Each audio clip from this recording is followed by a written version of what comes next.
Hi guys, welcome to my channel. I'm your low budget viajera for today.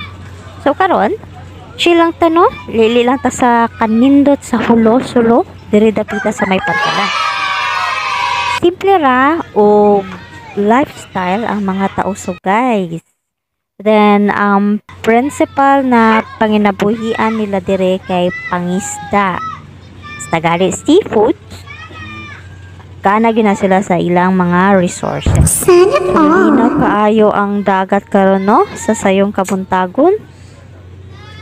Then diring dapita makita nato ang ilahang mosque. Ako kay ilahang mosque or mosque. Maliwalas pud ang panahon dire no. Then makita nato diri sa ubos ang mga bangka. Dili na ko ma-identify kung tausog or badyaw ba ni sila. Kay aside sa tausog na tribe, naa po yung mga badyaw na tribe na nagpuyo po diri sa Subo. No? Hello! Ginagawa mo!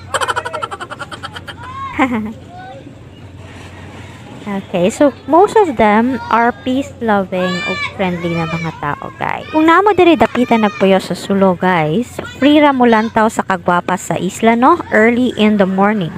Or every day kung unsay oras ninyo gusto. It's absolutely free.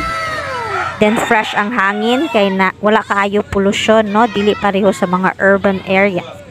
So mga to guys, I hope na nalingaw mo og lantaw sa isla bisag kadali.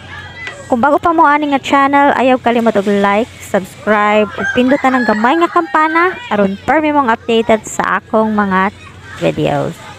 Bye!